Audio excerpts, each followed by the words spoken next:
우리가 살고 있는 이 시대를 포스트 모던 시대 이렇게 부릅니다.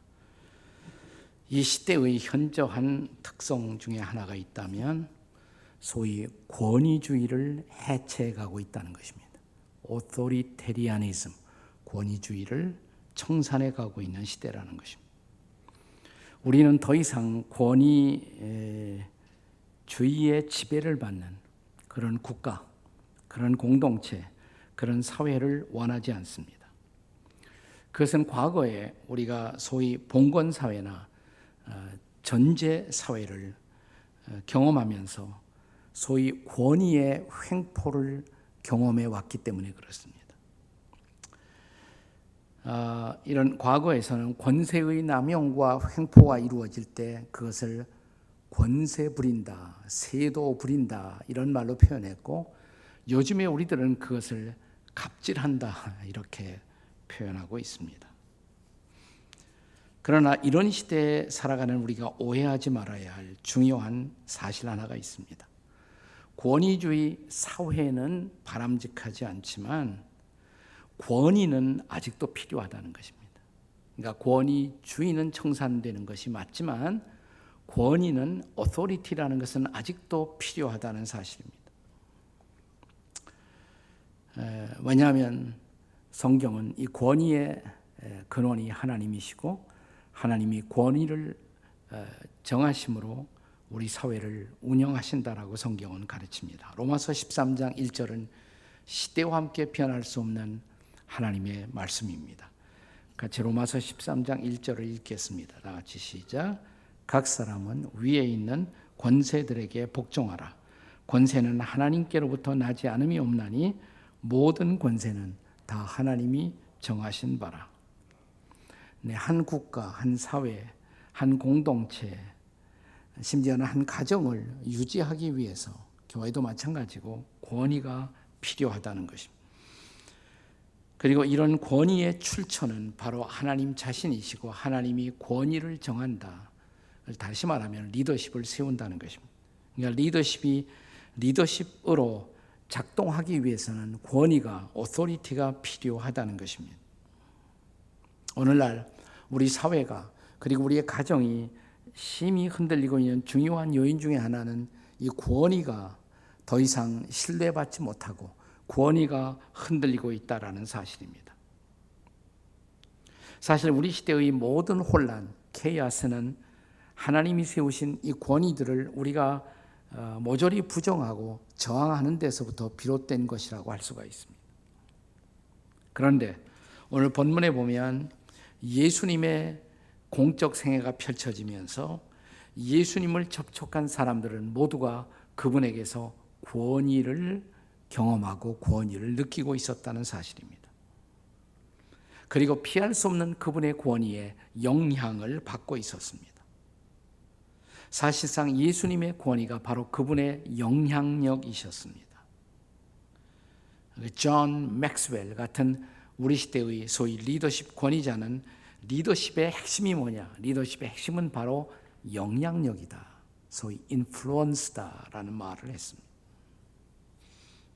지나간 2000년 이상 인류의 역사를 통해서 수많은 리더들에게 지속되어 왔던 예수님의 영향력, 그 영향력의 비밀은 도대체 무엇일까요? 그것은 예수님의 권위와 무관하지 않다라는 사실입니다. 그렇다면 중요한 질문이 있습니다. 예수님의 권위의 본질은 뭘까요? 예수님은 어떤 권위를 가지고 있었고 그 권위를 어떻게 예수님은 행사하셨을까요? 이제 우리는 예수님의 공생애, 즉 갈릴리 사역이 시작되면서 그 중심지가 되었던 가버나움 혹은 카페르나움, 가버나움이라는 동네로 함께 떠나보시겠습니다. 지금 여러분이 이스라엘의 성지순례를 가셔서 가버나움 동네에 가시면 이 가버나움, 그러니까 옛 가버나움을 이렇게 고고학자들이 발굴해서 이렇게 만들어 놓았는데 이 동네 앞에 써 있는 글자가 뭐냐면 예수님의 타운, The Town of Jesus, The Town of Jesus 이런 간판이 앞에 이렇게 붙어 있습니다. The Town of Jesus. 예수님의 마을이다. 그리고 이 안으로 들어가요. 이제 가버나움 안으로 들어가시면 그 한복판에 조금 옆쪽이긴 하지만 근데 이 전체 가버나움 동네에서 가장 중요한 건물 하나가 있어요. 그것이 가버나움 회당입니다. 가버나움 회당, 시나고그. 이 회당에 가서 사람들이 하나님께 예배하고 가르침을 받고 가버나움 회당이 이렇게 자리 잡고 있어요. 그 흔적이 고스란히 남아 있고요. 이 가버나움 회당 바로 옆에 불과 한 3, 4m, 5m도 안 돼요. 바로 옆에 베드로의 집이 있습니다. 베드로의 집.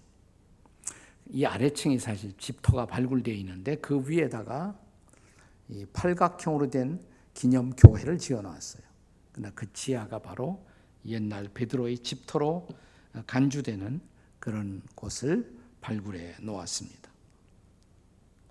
자, 우리는 이 가버나움 회당을 중심으로 해서 예수님이 2000년 전 사역하시던 그 사역의 모습을 통해서 예수님의 권위의 비밀, 그 비밀을 함께 찾아보도록 하겠습니다. 예수님의 권위, 그건 우리도 사모해야 할 권위예요. 그 권위의 비밀 혹은 그분의 리더십의 비밀은 도대체 무엇이었을까요? 예수님의 권위, 우리도 사모할 그분의 권위의 비밀은 도대체 무엇일까? 그 첫째는 말씀의 권위라는 것이에요. 예수님의 권위는 다른 권위가 아니에요. 말씀의 권위였습니다. 본문 31절, 32절을 우리 같이 한번 읽어 보도록 하겠습니다. 31절과 32절입니다. 다 같이 시작. 갈릴리 가버나움 동네에 내려오사 안식일에 가르치심에 그들이 그 가르치심에 놀라니 이는 그 말씀이 권위가 있음이로라. 사람들은 예수님의 말씀에서 권위를 느꼈어요. 권위를 느꼈어요. 말씀의 권위란 말씀의 권위. 자, 이 가버나움 회당에서의 예수님의 설교를 들은 거죠. 예수님 지금으로 말하자면 설교를 들은 사람들이 말씀의 능력 혹은 말씀의 authority, 그 권세를 느낀 것입니다. 그분은 하나님의 아들이셨지만 마음대로 말씀하지 않았어요. 예수님이 말씀하신 것을 보면 항상 구약의 말씀을 말씀하시고 그것이 당신 자신과 어떻게 연결되는가를 꼭 말씀하십니다. 우리가 지난번 나사렛 회당에서의 예수님의 첫 번째 설교를 하실 때도 예수님이 이사야서의 말씀을 읽으시고 그 말씀이 이제 예수님을 통해서 어떻게 실현될 것인가를 선포하신 것을 볼 수가 있습니다. 그러니까 자기 주관에 근거해서 자기 마음대로 하고 싶은 소리를 그분이 하신 것이 아니라는 것입니다. 설교의 유형에는 여러 가지 설교가 있어요. 그러나 진지한 설교자들이 늘 배우고 싶어하는 설교가 있습니다. 종교 개혁이 일어나면서 이 설교가 가장 중요한 설교로 자리 잡습니다. 그 설교를 가리켜서 강해 설교라고 말합니다. expository preaching, 강해 설교. 그러니까 말씀 자체를 강해하는 것, 말씀의 뜻을 드러내는 설교. 예수님의 제자였던 바울 사도도 바로 그런 설교를 했다는 것을 우리가 성경에서 볼 수가 있습니다. 사도행전 17장 2절과 3절의 말씀을 보겠습니다. 사도행전 17장 2절 3절입니다. 같이 읽습니다. 시작. 바울이 자기의 관례대로 그들에게로 들어가서 안식일에 성경을 가지고 강론하며 뜻을 풀어 그리스도가 해를 받고 죽은 자 가운데서 다시 살아야 할 것을 증언하고 이르되 내가 너에게 전하는 예수가 곧 그리스도라. 그러니까 바울은 성경을 가지고 강론을 하셨어요. 성경을 그냥 한 구절 이용만 한 것이 아니라 그 뜻을 충실하게 풀었다 이 말이에요.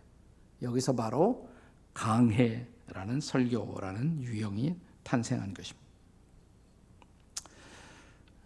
저는 부족하지만 제 평생 설교 사역을 하면서 언제나 강해 설교를 하고자 시도를 했습니다. 그리고 한국의 목사님들 통한 강해 설교가 이렇게 보편화되도록 하는 일에 기여하고 싶은 마음이 있어서 늘 이런 세미나를 또 지금도 계속하고 있습니다. 자, 이런 설교가 위대한 역사를 가져올 수 있는 이유, 그건 왜 그러냐? 그것은 다른 것이 아니에요. 말씀 자체가 능력이 있기 때문에 그래요. 제 생각을 듣고 그 사람 말 잘한다, 여러분이 그렇게 감탄할 수도 있어요. 그것은 오래가지 못합니다. 말씀 자체를 드러낼 때 말씀의 능력이 드러날 수가 있는 것입니다. 우리가 살고 있는 이 시대의 위대한 전도자, 전 세계를 다니면서 수많은 영혼들을 그리스도 앞으로 인도했던 전도자, 한국 분들도 잘 알고 있는 빌리 그레이엄 목사님. 그분의 설교를 하나님이 축복하셔서 전 세계 수많은 사람들이 예수 믿고 주님 앞에 돌아올 수 있었던 이유가 뭘까? 그분이 철학적 깊이를 가진 말씀을 해서일까? 아닙니다. 빌리 그레이엄의 설교를 들으면 단순한 설교예요. 심플 프리칭이에요. 명쾌한 설교예요. 클리어 프리칭이에요. 말씀 그 자체를 드러내고 말씀을 증거한 것입니다.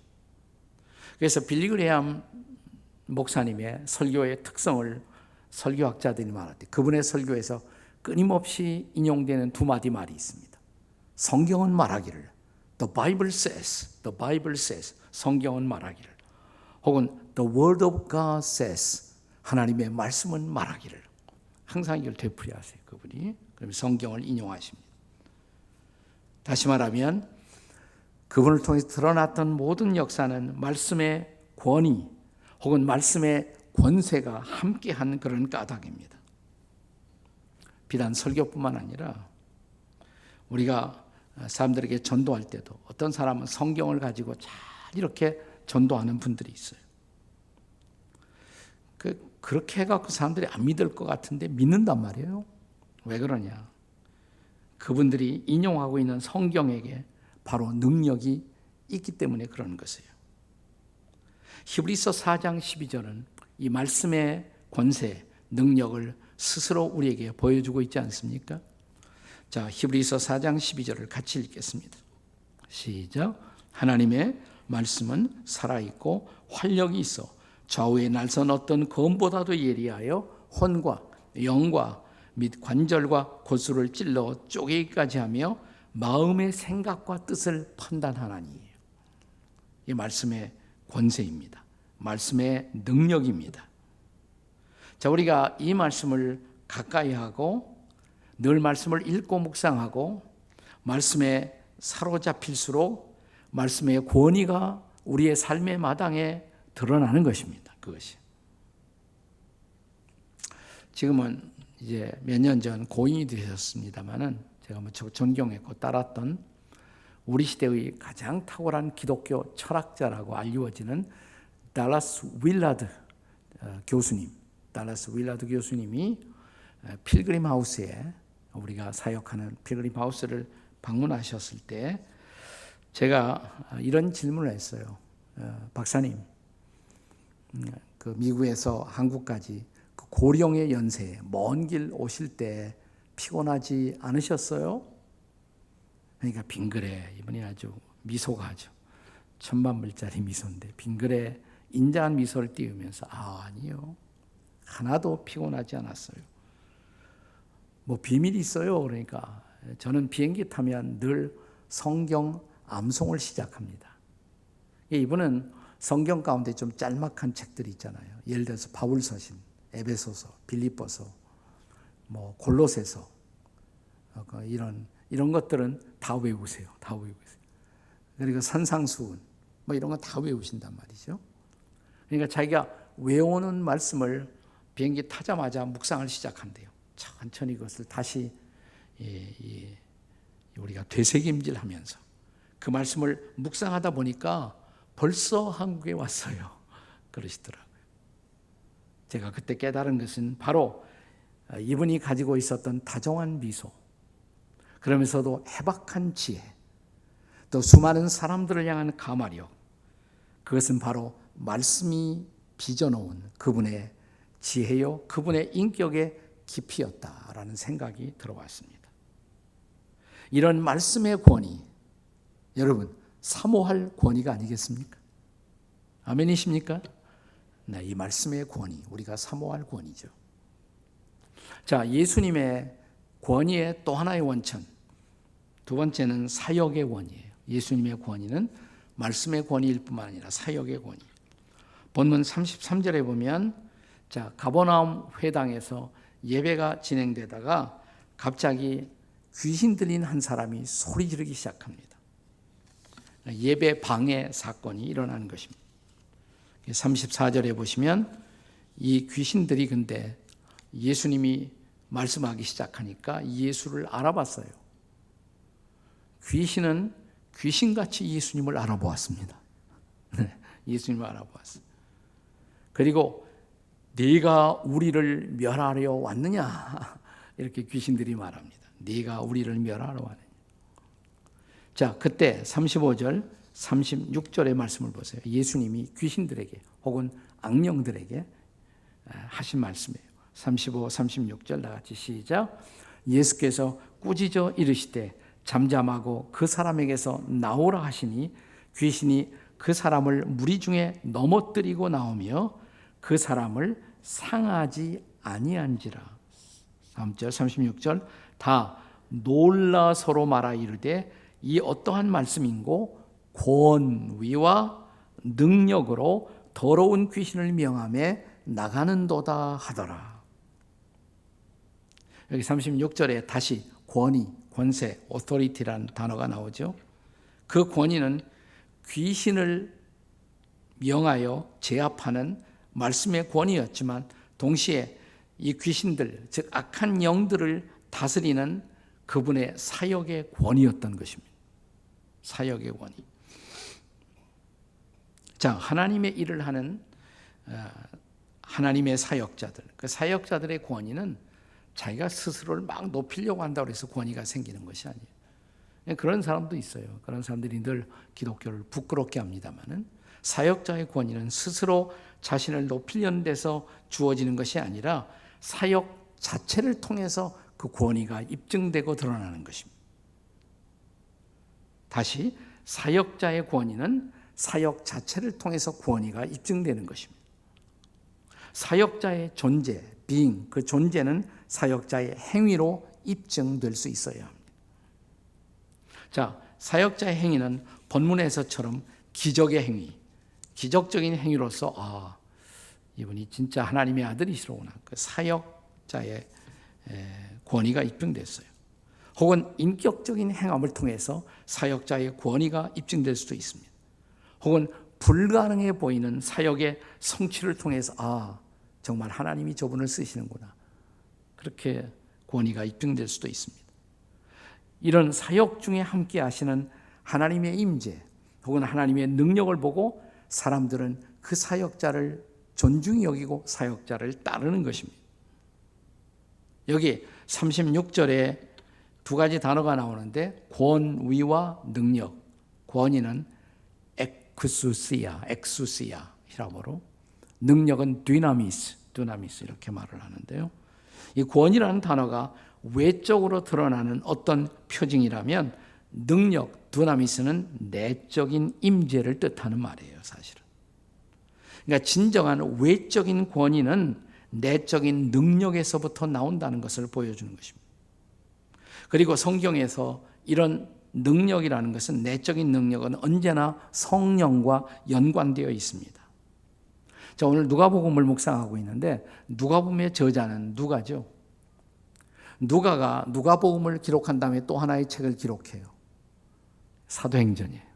사도행전은 누가가 기록했죠. 자, 사도행전 1장 우리가 8절에 보시면, 자, 이 누가의 직업이 뭡니까? 의사죠.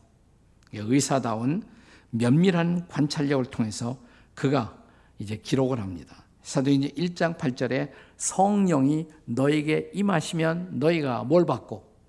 권능을 받고. 그러니까 이 두나미스, 이것은 성령을 통해서 주어지는 능력이다 이 말이죠. 그러니까 성령의 임재와 충만함이 없이는 성령의 능력은 주어지지 않습니다. 그러므로 우리가 영적 권위를 사모한다면, 그 권위를 사모하는 사람이라면 먼저 성령 충만을 사모해야 마땅한 것입니다. 우리가 잘 아는 에베소서 5장 18절의 말씀을 다시 기억하십시다. 에베소 5장 18절 함께 읽습니다. 시작. 술 취하지 말라. 이는 방탕한 것이니 오직 성령으로 충만함을 받으라. 네. 술에 취하면요, 술의 지배를 받아요. 그러니까 술 취하지 말라. 성령에 취하라. 성령에 취하면 성령이 우리를 지배합니다. 성령이 우리를 다스려요. 술 취하지 말고 성령의 충만을 받으라. 다시 말하면 성령의 다스림을 받아라 이 말이에요. 우리 이 땅을 다녀가신 선교사님 가운데 저 강원도 예수원이라고 있잖아요. 예수원. 지금은 그 아드님 되시는 벤 토레이라는 분이 사역하고 있지만 그 과거에 아버지 알처 토레이 대천덕 신부님, 성공회 계통의 신부님이에요. 이분은 정말 교파를 초월해서 수많은 사람들에게 감화력을 끼쳤고 그분을 좋아해서 많이 따랐습니다. 저도 이분을 제가 존경해서 많이 이분을 흠모하고 따랐던 분이십니다. 이분은 정말 적지 않은 영향을 이 땅에 남겼습니다. 희한한 것은 뭐냐면 지금 우리 한국 사회가 진보와 보수로 나뉘어서 갈라져서 상당히 사회가 시끄러운데 이 알처 토레이 신부님은 진보적인 사람들도 좋아했고 아주 보수적인 사람들도 이분을 좋아했어요. 네. 이데올로기와 상관없이 이분은 존경을 받았습니다. 영향을 끼쳤습니다. 저는 이런 영향력을 남기신 중요한 이유가 그분을 만나면 어떤 성령의 임재를 느껴요. 성령의 임재. 성령의 충만함을 느낄 수 있어요. 성령의 다스림을 볼 수가 있었기 때문입니다. 아니, 실제로 이분은 평소에 늘 성령을 사모했고 성령의 임재를 그는 위해서 기도했고 성령의 충만함을 경험하고 계셨던 것입니다. 그분이 가졌던 권위, 이것은 성령의 권위였고 그 권위는 마침내 사역의 권위로 나타난 것입니다. 비록 저 강원도에 계셨지만 거기에서 우리 한국 전체에 수많은 리더들에게 영향을 끼쳤어요. 네. 사역의 권위입니다. 사역의 권위. 자, 우리가 또 하나 예수님의 권위, 그 권위의 원천, 그 권위의 본질은 사랑의 권위라고 할 수가 있습니다. 사랑의 권위. 예수님의 권위는 말씀의 권위였고 사역의 권위라는 것을 말씀을 드렸습니다. 그런데 한 걸음 더 나가서 그분의 권위는 사랑의 권위였다는 것입니다. 사실 예수님을 따라갔던 모든 사역자들 중에서 역사 속에 아름다운 흔적을 남긴 모든 지도자들의 공통점은 그들이 사랑의 사도들이었다는 것입니다. 사랑의 사람들이었다는 것입니다. 본문 38절 이하에 보면 가버나움 회당에서 말씀을 증거하고 귀 흔들린 사람을 치유하시고 이어서 회당에서 나와서 그 옆에 있는 베드로의 집에 들어가 베드로의 장모가 아팠어요. 예수께서 일어나 회당에 나가사 그 다음에 시몬의 집에 들어가시니 아까 그 회당 옆에 뭐가 있었다고 그랬어요? 베드로의 집이 있었다고 그랬죠. 거기 가서 아파서 누웠던 베드로의 장모, 시몬의 장모가 열병을 앓고 있었습니다. 자, 사람들이 이제 예수님께 구했다. 예수님, 베드로의 장모님이 아파요. 좀 고쳐주세요. 39절에 예수님 반응이 뭐예요? 39절 같이 읽습니다. 39절 시작. 예수께서 가까이 서서 열병을 꾸짖으신데 병이 떠나고 곧 일어나 그들에게 수종드니라. 예수님이 열병아 물러가라 하니까 물러갔어요. 근데 그분은 하나님의 아들이시고 권세가 있으니까 멀리서 그렇게 명령해도 됐을 거예요. 근데 성경이 기록하는 이 말씀을 지나치지 마세요. 가까이 가서 서서. 이것은 이 한 여인에 대한 예수님의 개인적인 관심, 그 사랑을 볼 수가 있잖아요. 가까이 가서 이 여인을 위해서 기도하셨다 이 말이에요. 가까이 가서. 여기 인간에 대한 애틋한 관심과 사랑의 표현을 볼 수가 있지 않습니까? 거기서 끝나지 않죠. 본문의 40절 말씀을 보세요. 40절을 같이 읽겠습니다. 시작. 해질 무렵에 사람들이 온갖 병자들을 데리고 나오매 예수께서 일일이 그 위에 손을 얹으사 고치시더라. 네. 자, 예수님 말 한마디면 다 고칠 수가 있는 분인데 일부러 그렇게 안 하셨다 이 말이에요. 일일이, 여기서 일일이라는 본래 히라보 단어가 에카스토스,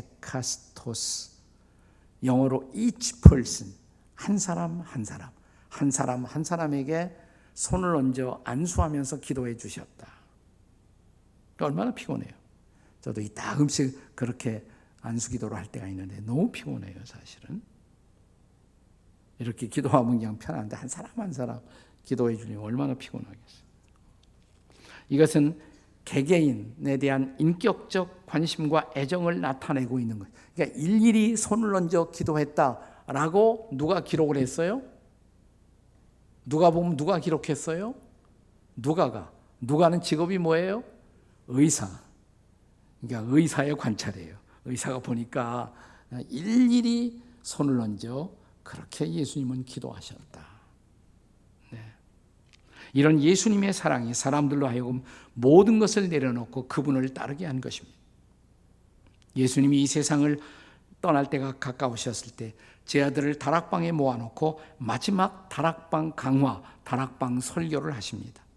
설교만 하신 것이 아니에요. 설교하다 말고 일일이 제 아들의 발을 씻겨주십니다. 자, 이 위대한 장이 시작되는 요한복음 13장 1절 말씀 같이 읽어봐요. 13장 1절 시작. 유월절 전에 예수께서 자기가 세상을 떠나 아버지께로 돌아가실 때가 이른 줄 아시고 세상에 있는 자기 사람들을 사랑하시되 끝까지 사랑하십니다. 예수님이 십자가 가까울 때 제일 먼저 그분의 마음을 지배하고 있었던 것, 그분이 사랑하는 제 아들이었어요. 그들을 끝까지 사랑하셨다. 어떻게 사랑하셨다? 끝까지. 그리고 그날 다락방에서 제자 사랑의 구체적인 표현을 하십니다. 말로만 하신 것이 아니라 설교하다 말고 대야를 가져와서 수건으로 제 아들의 발을 한 사람 한 사람 일일이 씻겨주시고 수건으로 닦아주시고 그리고 다시 또 설교를 이어가십니다. 그리고 결론, 이 다락방 설교의 결론, 요한복음 13장 34절 35절 같이 읽겠습니다. 시작. 새 계명을 너에게 주노니 서로 사랑하라. 내가 너희를 사랑하는 것 같이 너희도 서로 사랑하라. 너희가 사랑하면 이로써 모든 사람이 너희가 내 제자인 줄을 알리라. 이게 설교의 결론이에요. 예수님이 지금도 수많은 사람들을 움직이시는 이유, 사랑의 권위란 말이죠. 사랑의 권위. 그러니까 권위 있는 인생을 살고 싶으면 어떻게 해야 돼요? 사랑하면 돼. 갑질하지 말고 사랑을 해야 된단 말이죠. 진짜 사랑을 하면 돼. 우리나라에서 이 섬 여행을 해보면 대부분의 섬들의 미신의 흔적 그리고 무당의 흔적들이 섬에 다 많이 있습니다. 그런데 유일한 예배가 있어요. 네. 이 섬에 가면 세 가지가 없어요. 여러분이 아무리 찾고 싶어도 세 가지를 찾을 수가 없어요. 무당이 없어요. 제사 드리는 게 없어요. 술집이 없어요. 어떤 섬일까요? 증도라는 섬이에요. 소위 천사의 섬, 신안군 천사의 섬들 중에 하나인 증도. 이 섬의 복음화율이 사람들이 많이 사는 건 아니지만 90% 이상이 다 크리스천들이죠. 자, 이 섬이 이렇게 된 원인이 뭡니까? 한 여인이 이 섬에 쏟아부은 사랑 때문입니다. 우리도 잘 알죠. 제가 설교할 때도 가끔 얘기하니까 누구예요? 문준경 전도사님. 이 전도사님한테 아주 깊은 사랑을 받고 민족 복음화의 지도자가 되었다. 그분도 이제 세상을 떠났지만 CCC 운동을 하시던 김중권 목사님이 이 문준경 전도사님의 감화를 입었던 분이에요. 그런데 우리 김중권 목사님의 증언에 의하면 문 전도사님에 대해서 이 전도사님이 살고 있던 그 집은 일종의 목민센터와 같았다. 그는 마을의 사제였고 그는 만인의 목자였다. 그녀의 집에는 귀신 들린 여인들, 반신불수되어 오갈 데 없는 여인들이 항상 득실거렸다고 합니다. 병원이 없던 그 섬에 그녀는 늘 바람 같은 이런 짐을 어깨에다 짊어지고 다녔는데 그 속에는 온갖 약들이 다 있었어요. 온갖 약들과 잔치집에서 얻어온 음식들, 돌아다니면서 가난한 사람들에게 음식을 나누어 주고 병 걸린 사람들에게 약을 발라주고, 그 섬의 의사였고 간호사였고, 그리고 재앙이 있는 집집마다 전도사님 저희 집에 와주세요, 기도를 해주세요. 그녀는 마을의 전도자였고 거룩한 상담자였다고. 그녀를 존중하지 않고 따르지 않는 사람이 없었다고.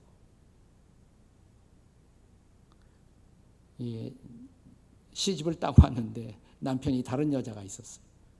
거들떠보지도 않아요. 그래서 마음을 돌립니다. 예수님을 만납니다. 그리고 이제 예수님의 사랑을 받고 그 사랑을 몽땅 이 섬에 다 쏟아부은 거예요. 그래서 미신의 섬을 천사의 섬으로, 예수의 섬으로 바꿔놓았던 것입니다. 이 사랑의 권위가 오늘 우리에게도 필요하지 않은가요? 이런 권위, 예수님이 가지셨던 본래의 권위, 여러분과 저도, 우리도 흠모할 권위, 이 사랑의 권위를 흠모하고 경험하는 저와 여러분이 되시기를 주의 이름으로 축원합니다.